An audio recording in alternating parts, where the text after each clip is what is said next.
Assalamualaikum warahmatullahi wabarakatuh.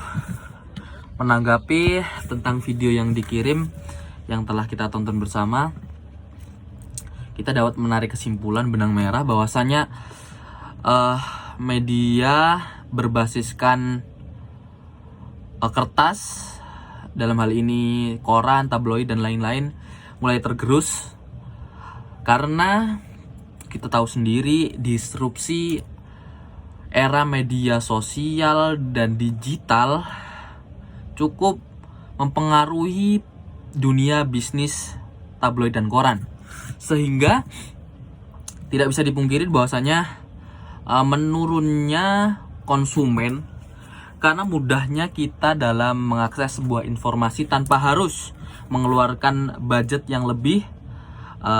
Yang kita tahu bahwasanya ketika kita mengakses media berbasiskan digital, kita hanya harus memiliki sebuah kuota yang terbilang cukup murah. Sedangkan kita tahu bahwasanya ketika kita berlangganan tabloid ataupun koran, maka perlu kita mensuspend duit lebih besar sehingga tingkat ke praktisiannya kurang. Seperti itu. Tapi perlu kita ingat juga bahwasanya ada nilai-nilai yang lebih dibandingkan nilai-nilai media digital dibandingkan media tabloid. Nah, itu kelebihannya tadi. Sedangkan kekurangan dari media digital tentu banyak sekali, yang mana kita dapat ketahui bahwasanya semua orang berhak mengakses bahkan mengupload media basis digital, sehingga tingkat keakuratan daripada berita digital sangat minim sekali. Sedangkan media berbasiskan koran, kita dapat lihat bahwasanya ada fase-fase ataupun adanya tahap-tahap ketika media itu akan diterjunkan ke masyarakat, dalam artian diterbitkan. Ada namanya rapat dan lain-lain lah. Nah, dalam hal itu menunjukkan bahwanya kesohihan dalam tabloid tidak bisa dikalahkan dengan media digital. Nah, seperti itu. Tapi apakah hal tersebut menjadikan konsumen dunia tabloid naik? Tentu tidak. Kita tahu bahwa zaman sekarang sangat sedikit sekali orang yang mengedepankan keakurasian dalam suatu berita. Maka dari itu banyak dari pihak-pihak koran, dalam hal ini seperti Kompas, Detik.com itu memiliki situs-situs layanan digital. Hal ini menggerus pula pekerjaan agen-agen koran yang ada di sekitar kita. Yang kita tahu dari cerita sebelumnya tadi bahwasanya dalam 1 bulan agen dapat meraup keuntungan tidak kurang dan tidak lebih 15 juta. Namun sangat disayangkan karena ia tetap stagnan dan tidak mengikuti perkembangan media digital, maka 15 juta itu hanya angan-angan yang masa lalu, seperti itu.